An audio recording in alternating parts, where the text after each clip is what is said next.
The priest had ordered him to kill the scholar, believing Danby might truly be from the future. The musician told the priest, "If that's true, then he's even more dangerous. We must get rid of him." The musician took Danby and put her on a horse, galloping through the woods until they reached a forest. There, he told her, "I've known for a while that you're a girl, but I'm a decent man. Your secret is safe with me." She explained that it wasn't intentional. The job she landed was offered to a boy, and she had no choice but to take it.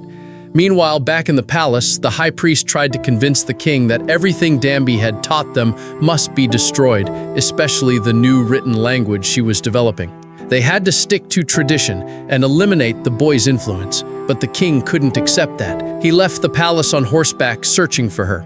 Elsewhere in the forest, the guards finally caught up to Danby and the musician.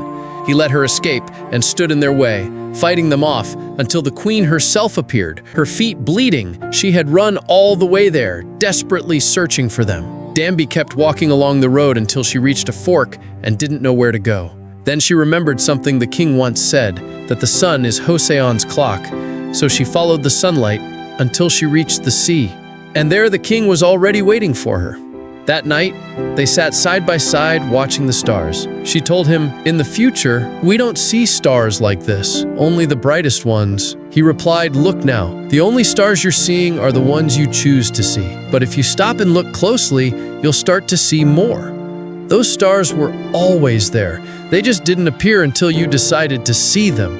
The eyes see what the heart wants." After a quiet pause, the king confessed that he loved her. He said he wanted to create a new, easier language so common people could learn, not just the nobles. She suddenly remembered something, pulled out her money from the future, and saw his face printed on the currency. That's when she realized he really would succeed. When the king returned to the palace, he announced he would begin paying salaries to those who serve the people well. The high priest surprisingly agreed, saying that anyone who benefits the people should be rewarded.